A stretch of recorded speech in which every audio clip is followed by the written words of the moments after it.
Hello and welcome to some Mr. Salles revision. Get some paper, get some cool pens, some scissors and some post-it notes. I love them, don't you? Let's pick the clouds out. We're going to write some interesting stuff on that to learn about Macbeth. Every cloud has a silver lining, and the silver lining in this video is that you are going to know how to get grade 9 from a few simple quotations. You're going to learn how to revise from them and how to apply them to any question. We're going to start with 4 pieces of context which will fit every single essay. They are James I, the great chain of being, the patriarchy, and Christianity.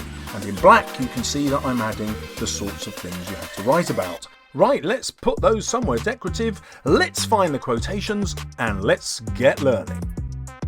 So we're going to start with the first quotation. I am in blood stepped in. So far that should I wade no more, returning were as tedious as go o'er. Now Macbeth says this when he decides he's just going to keep killing. There is no reason for this. He's already king. He's already as safe as he's ever going to be. And killing Macduff's family isn't going to make him any safer, is it? In fact, it provokes Macduff into coming back and killing him. So there isn't any reason for this other than his bloodlust and the fact that he has ultimate authority and can do it. So what bit of context does this fit with?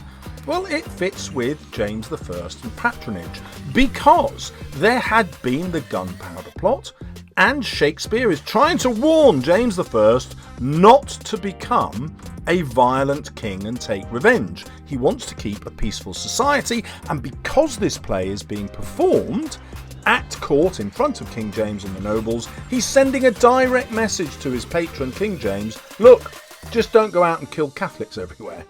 The great thing about starting with context is it allows you to talk about Shakespeare's purpose. Now the next thing I'm going to do is try and relate this to one of the themes, and in this video we're going to be looking at 4 main themes. Here they are: ambition, the supernatural, kingship, and violence and bloodlust. Every time we meet a quotation we can link it to one of these 4 and gain top grades.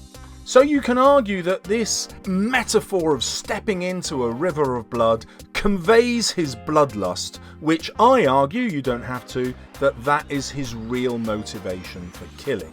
It's not really about ambition.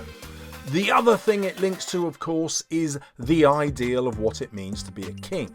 Because although Shakespeare wants to flatter King James and tell him what a great king he is, he also wants to show King James how to behave as king. He wants to avoid the kind of bloody reprisals King James could have put in place after the gunpowder plot. The next quotation selected by Google is, "What's done cannot be undone." These are Lady Macbeth's words to her husband after he's killed Duncan, and they're supposed to make him stop thinking about the terrible thing that he's done. Don't cry over spilled milk. However, the words themselves are all about fate. Once you have started something, you can't stop it. Well, what context can we link this to? We can, of course, link it to the great chain of being. The great chain of being was fixed. That is what has been done. And to try and change your status, so to become a king when that's not your destiny, is impossible. It cannot be undone. It's also a way of expressing fate. What's done cannot be undone. Our destiny is set. And the other meaning it has is that the violence they have started is just going to keep growing. There is no way of going back. The other context that leads to is the idea of the patriarchy. A woman's role is set in society and she can't change it. And we can look at all of Lady Macbeth's motivation in this play as a desire to change her status as a woman, where she's not allowed any power or authority unless she's married to it. And so she has to change Macbeth's status to improve her own. And when she does that, the patriarchy punishes her, God punishes her, and she eventually commits suicide, and in the beliefs of the day her soul will go to hell. So we've successfully linked it to two aspects of context and to the theme of violence. The Great Nine is ours. Let's move on. Our next quotation is, "It will have blood," they say. Blood will have blood. Well, there isn't an obvious bit of context that you could attach that to, except it seems to be turning away from Christianity, and this is going to link us to the theme of the supernatural and whether Macbeth and Lady Macbeth are turning towards supernatural help, the help from Satan. We could focus in on the word "it" to show that Macbeth is afraid to voice the identity of Satan here because what he is doing is so taboo, so transgressive. But we can also look at the three repetitions of the word blood and link that to my favourite theme, that it is Macbeth's bloodlust that drives him towards not just killing Duncan, but all the other characters he has assassinated in the play, which I argue is caused by being a warrior in this martial society. And remember, he is just engaged in this phenomenal and bloody battle, which has turned his mind and his wits. Notice how he says "will" twice. He's invoking the idea of fate. As a tragic hero, he doesn't believe he can change his fate here, which is the opposite of a Greek tragic hero. In Greek tragedies, the hero ends up with a tragic death while desperately trying to avoid their fate, whereas Macbeth rushes towards it as fast as he can.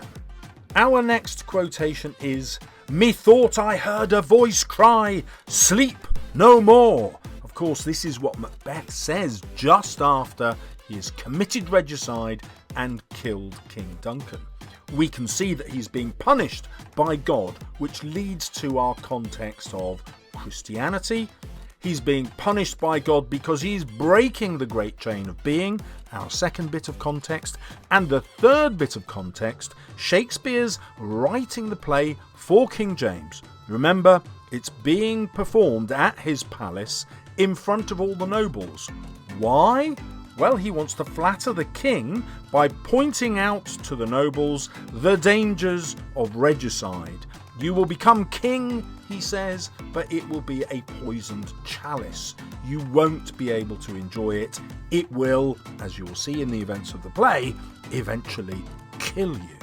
So it's a warning not to try to overthrow the king, and that's so relevant, of course, because that other bit of context is the 1605 gunpowder plot, where, of course, they tried to get rid of King James. Our next Google recommended quotation is, "Will all great Neptune's ocean wash this blood clean from my hand?" This, of course, is Macbeth expressing his guilt. I haven't used guilt as a theme here because it links much better to the idea of Christianity and ambition.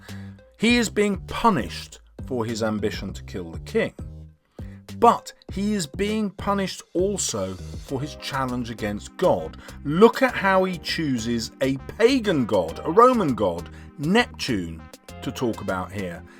In his language, in this metaphor, he's clearly rejecting a Christian God, just as in his actions he's rejecting a Christian God. So his own imagery condemns him in the mind of the audience as an atheist or a pagan, someone who's turned against the Christian God.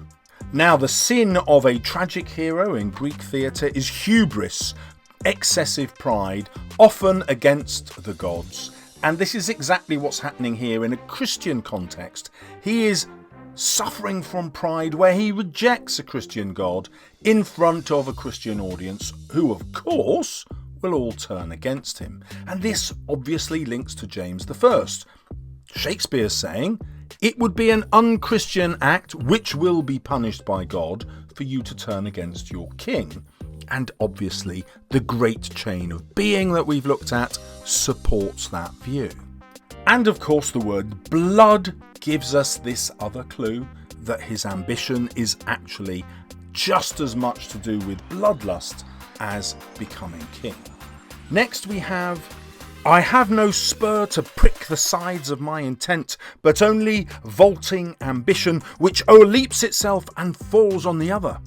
Now, what's brilliant about this is that we're straight into the patriarchy here, because who is the rider that is going to prick his sides with their spurs? Well, it's Lady Macbeth. She's the one who's going to urge him on to kill Duncan. So she's taking control. She has power in this relationship.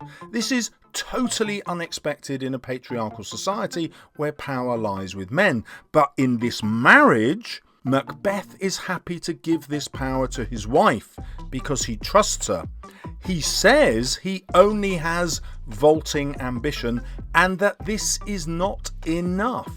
That's why I say that ambition is not the thing that makes him kill Duncan. It makes him want to kill Duncan, but he needs more, and that's his bloodlust and his love for his wife. Now, let's think further about the tragic fate. He says the ambition will overleap itself. So this is like a horse jumping a hurdle, and it's going to jump over and fall on the other side. He knows from the beginning that he's likely to fail if all he has is ambition. So now we have to ask, is it ambition for his wife? Is it to please his wife that he does this? Or is there a deeper cause? Giving in to his worst desires, which involves regicide and further bloodshed. Now at last we have a quotation from Lady Macbeth. False face must hide what the false heart doth know. This is an instruction to her husband. Again, an immediate link to the patriarchy, showing how much he trusts his wife and how much he's willing for her to direct him. Of course, in terms of the society Shakespeare is describing, this is an attack on society. Women are known to be worse than men because of original sin, where Eve took the forbidden fruit first and then tempted Adam, and consequently God punished her worse than Adam. That's why women get the pain of childbirth, according to Genesis. Now, we're also supposed to be disgusted with Lady Macbeth, and Shakespeare gives us that clue with the alliteration of the sound F, false, face, false. That fricative, as it's called, is always aggressive and indicative of disgust. And that reflects the audience's opinion, which of course is the opposite of Macbeth's opinion. Now, one of the questions that Shakespeare is asking is, well, in a patriarchal society, how on earth do women gain influence? If they can only gain influence through men, perhaps they are forced by society to become manipulative. They are forced to become what society calls evil. It's not necessarily their fault. Another link here, of course, through original sin, is to Christianity. Is it fair, Shakespeare is asking, that women are treated not just as second-class citizens in society, but also as more evil than men? Well, that's what the play is about. When you get to the end of it, who is more evil? Is it her, or is it Macbeth? Our next quotation is also from Lady Macbeth. Out, damned spot, 1, 2. Why then, 'tis time to do it. So this is extraordinary because it's the last time that Lady Macbeth is in partnership with her husband. She is actually imagining being her husband on her way to kill Duncan. That's why she says, why then 'tis time to do it. Those are Macbeth's thoughts because she is ringing the bell twice to give him the instruction that it's safe to kill Duncan. The other focus, of course, is the damned spot. Damned means her soul is going to go to hell. Macbeth spends very little time thinking about hell, but this is something that obsesses Lady Macbeth and possibly leads to her suicide at the end. Obviously, we can link this to the theme of Christianity. She's going to be punished for her unchristian act, and also because she's defied the great chain of being, God isn't just going to punish her with hell when she's dead, he's going to recreate hell while she's alive. Shakespeare uses this ironically. Later she will say, out, out I say, and Macbeth will echo that in out, out, brief candle. He's going to mirror his wife's language exactly. You can use that to argue that they are still perfectly in love and perfectly in tune, or you can suggest that this is a symbol of how they are apart. He only starts to echo her language once she's dead, but in the sleepwalking scene, she's alone. It's up to you. And let's finish the quotation with hell is murky. Obviously, this links to the Christian context, but it also links to the theme of the supernatural. Because Lady Macbeth appealed to the supernatural to unsex her, and to persuade Macbeth to murder the king, she is punished with hell. This is a punishment that Shakespeare's Christian audience would demand, a fitting end to the fiend-like queen. A modern audience might look beyond that and see how far the patriarchal society has forced Lady Macbeth into making immoral choices in order to achieve authority and power. You've probably spotted our next quotation. Look like the innocent flower, but be the serpent under it. Here, Shakespeare jumps into Christian imagery with the serpent, which every reader would know was the serpent of Genesis that persuaded Eve to tempt Adam to eat the forbidden fruit. And so consequently, she's directly linked to the idea of hell and the punishment she deserves. This also slightly lets Macbeth off the hook. It suggests that he has been tempted into killing Duncan by his wife, but an alternative interpretation would look at Macbeth's innate desire to kill Duncan and the bloodlust that drives it, and blame him. Because remember, in a tragedy, it's always the hero's hubris, this arrogance that thinks they can get away with something, that leads to their downfall. So ultimately, the final responsibility has to be Macbeth's, not his wife's. Shakespeare also emphasises how Lady Macbeth challenges the patriarchy. So she asks her husband to be feminine, to look like a flower, a feminine image. Now, perhaps Shakespeare is suggesting that if male and female roles were more equal, then this kind of lust for power wouldn't occur. Or, the more conventional view is that he is demonising Lady Macbeth in order to punish her for breaking society's patriarchal rules. You decide which way you want to go with that. If you want to attack Lady Macbeth and make her role seem greater, then this quotation is for you.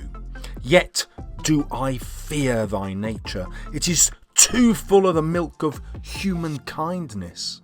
So, Lady Macbeth is the person who knows Macbeth best, and she feels that he doesn't have it in him to commit regicide, to become truly evil, and therefore that backs the idea that he doesn't have enough ambition. He needs her to help him.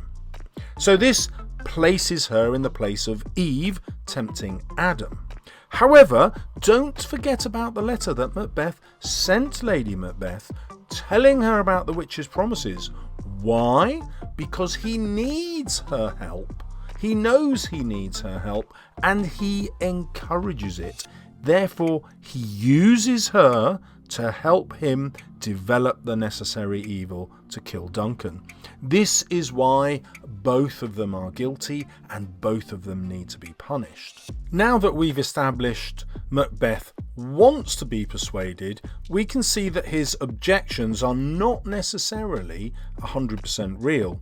He says, I dare do all that may become a man. Who dares do more is none. So we're straight into the great chain of being again, and he's saying, this is my place as a man. I must be subservient to my king and also to my God. I'm not able to break out of these social constraints. But he wants to. He wants to become king. He wants to be in charge of his own destiny. We can look on the repetition of the word dare to show how Shakespeare is showing off Macbeth's hubris yet again. This is his arrogance. It also links us beautifully to the patriarchal discussion that Shakespeare is having. He has the opportunity to dare things as a man, whereas Lady Macbeth is not allowed that by society. So once again, Shakespeare's playing with his audience's expectations and asking about the role of women in this society. Is it fair? Our next quotation comes to us from Donalbain. There's daggers in men's smiles. Now, obviously this links to the idea of appearance and reality, but that's not why we're interested in it here. We're interested in it because of the word men. This is an attack again on the patriarchal society, and it's suggesting that men are the people at fault here. Men have caused the evils in society, and women are reacting to their powerless state by turning towards alternative means of getting power. So, turning towards the supernatural, or in Lady Macbeth's case, also turning towards her husband. This metaphor echoes Lady Macbeth's advice to look like the innocent flower, but be the serpent under it. And Shakespeare's asking, what causes men to become so evil? And I think the answer is it is a martial society, one built on butchery, on killing, because all the people who succeed in society here are soldiers. They are men who have to kill in order to advance their status in society. That's how Macbeth became Thane of Cawdor. It's also probably how he became Thane of Glamis. So the great problem with this society is that the men are educated as warriors from the moment they're born. Next, we have another quotation which shows Macbeth is much more at fault. The witches actually know that he's coming back to them, and this is what one of them says. By the pricking of my thumbs, something wicked this way comes. Notice it's not the witches who are wicked here, but Macbeth. Macbeth is the supernatural evil that the witches sense. In other words, by transgressing against society and committing regicide, Macbeth has become not just an evil human being, he has a kind of supernatural evil power. This perhaps is the supernatural power that allows him to kill any man he fights, apart from one not of woman born. You know, that stops us thinking of the witch's words as just some kind of trick. Perhaps he could have just killed thousands of people that day if Macduff had not turned up. And this is where fate comes in. Why did Macduff turn up? Because Macbeth had killed his family. Therefore, Macbeth has sealed his own fate exactly as a Greek tragedy demands. His hubris has led to his downfall. Our next most popular quotation is Macbeth imagining the dagger before he goes to kill Duncan. Is this a dagger which I see before me? The handle toward my hand? Come, let me clutch thee. So on the one hand, we've got visions, clear sign that he is being punished with madness. This is fate warning him not to go through with the regicide. He's been given the chance to know that killing the king will drive him mad, but he rejects that sign. This is classic Greek tragedy. It's hubris in action. But the other thing it suggests is that the murder is Macbeth's idea all along. He conjures up the dagger. It's his mind. He's also exercising his free will, which we can see with the alliteration of come and clutch. He is ordering the dagger to allow him to hold it to kill the king. This also flatters King James because it warns the nobles that the consequence of thinking about killing the king is that they too will be driven mad. God won't just punish them in some remote afterlife, he will make hell on earth start now for the murderer. The next most popular quotation on Google is a strange one from the witches. Double, double, toil and trouble, fire burn and cauldron bubble. Now, I read it in that stupid way, not because it would be presented that way on stage, but because the rhythm of it is very much like a child's rhyme. And this suggests that Shakespeare is also playing with King James. King James, of course, believed in witches. He participated in witch trials and believed that they actually tried to assassinate him at sea. So we have clear flattery. But on the other hand, by giving a children's rhyme to this, Shakespeare is also positing the idea that perhaps witches are a fantasy, not real. Now, what's really interesting about King James in the trials is that he actually stopped people getting convicted of being a witch. So if we put the best of both worlds together, Shakespeare's suggesting that these particular women are not necessarily witches. All they have is the power of sight, the power of seeing into the future, which is of course what the oracles did in Greek tragedy. They weren't actually evil, they were just telling the hero, the tragic hero, the future, which they could not avoid, their fate. The next most popular quotation comes from Macbeth when he learns of the death of his wife.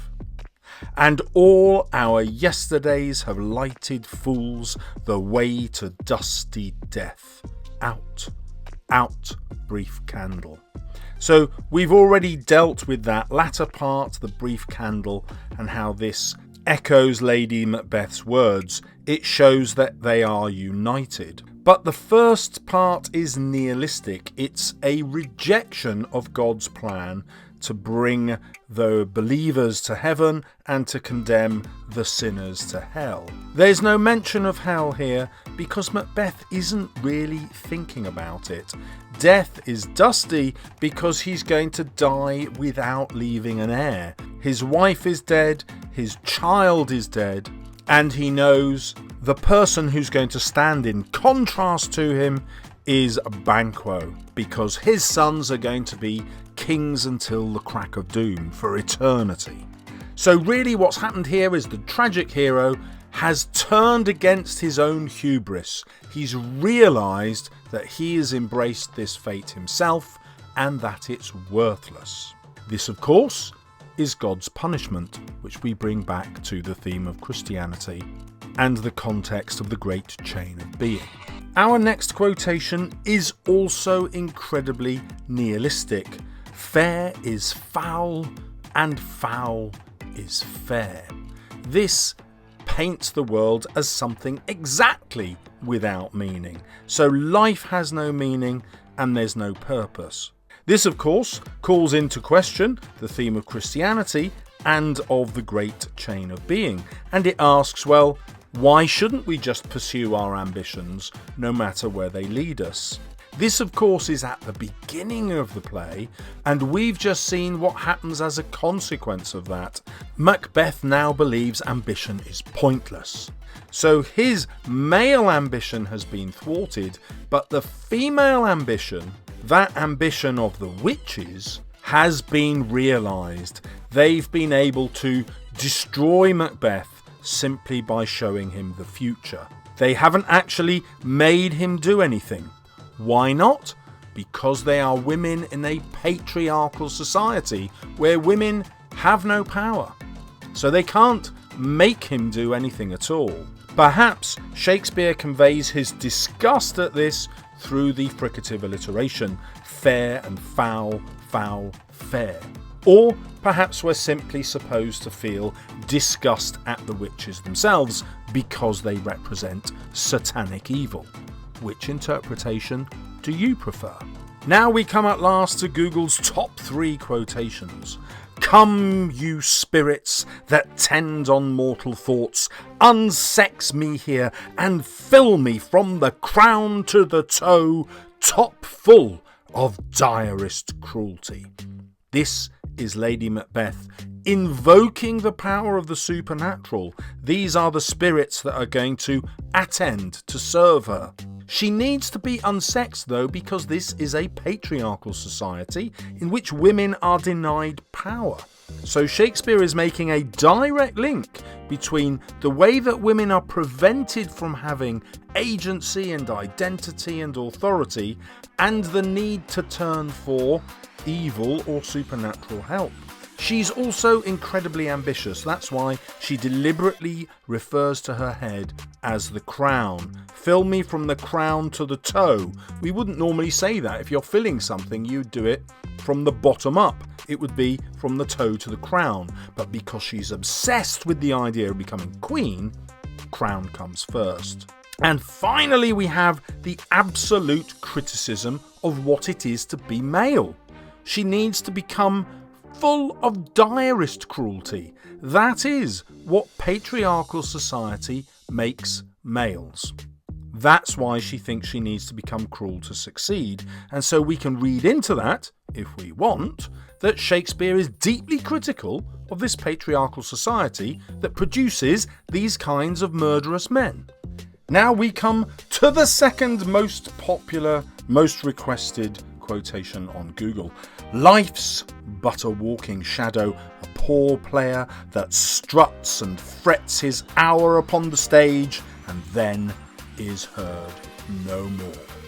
So I love this one because it's so meta. Shakespeare loves doing this, so he's got a metaphor which is entirely about acting on stage, being voiced by an actor on the stage. And this method of looking at life as an illusion, as a script written by something else, is an attack against God. So he's moved away from the nihilistic view that life is meaningless, and now he's saying that that meaning is written by somebody else. He's against God controlling his life. He's against fate. That's where his hubris has come from. So his whole story is about trying to improve the script that he's been given. Well, you can see this is an attack on the great chain of being. The great chain of being says we are all given our status at birth and we have to learn to accept it. Macbeth says absolutely not. We must strive to better our condition. Now, that makes him a modern human being. That's how we think in the modern day. That's how Shakespeare must have thought, because he has reinvented himself, the son of a glove maker becoming the equivalent of a multi-millionaire in the London theatre, which, by the way, he's been one of the pioneers of inventing. He hasn't just stumbled into something that was already thriving. He's been part of growing it for the whole of society. Anyone who is anyone is at court in London or living in London. So he's talking about the injustice of society. And that's also an attack on the patriarchal society, because if he's an actor living a life that's only the equivalent to an hour on the stage and only a poor actor because of the part that he's been given, imagine what it feels like to be Lady Macbeth. And is Macbeth thinking about that now? You bet he is, because she's just died. It's her death that makes him angry at the scriptwriter, angry at God. And of course, the other scriptwriter, if there's no God, is society and society's expectations. So this is an attack on society, and it's very easy to say, I wonder if Shakespeare would have shared many of those views, because he has changed that society and his own fate and his own destiny from within. And now we come to Google's top #1 quotation from Macbeth. It is a tale told by an idiot, full of sound and fury, signifying nothing. So here we get the final nihilistic view that Macbeth comes to. Except there is a God, and sacrilegiously, blasphemously, that God is an idiot. He is attacking God for creating a Christian society which is unfair, which doesn't make sense, which doesn't offer people opportunity. But at the end of it, we can see that Macbeth sees his whole life has been pointless. It's been a struggle for advancement, and it's given him no pleasure. He has no wife, he has no children, he has no future. Of course, it's typical of the tragic hero in their hubristic state to blame everything else, to blame fate instead of himself. Now, in Greek tragedy, fate is responsible, and everything the character does to avoid that fate is undermined by hubris. But here, there is no fate really, other than Macbeth's hubris. I mean, he could have become king naturally, couldn't he? He could have just waited for the future to unfold. But no, he took the decision to shape his own fate, and that's what makes him a Shakespearean tragic hero. He fails because he deserves to fail. So these lines are a complete attack against the very fabric of society, which is based on Christian faith. So we would expect a Jacobean audience to completely reject Macbeth's view. Now, because you have looked at 4 pieces of context constantly throughout this video, you are super equipped to get a grade 9. You've had 20 quotations, all of which relate to themes and context. You're going to get a grade 9. And you're probably ready, if you've got this far, for some more awesome content which will help you write some Macbeth essays. So there are some Macbeth video essays popping up now. Did I mention it really helps me if you subscribe? It means I get to hold my head up in public. Oh dear, hubris alert, Salles tragedy ahead! See you soon on my channel.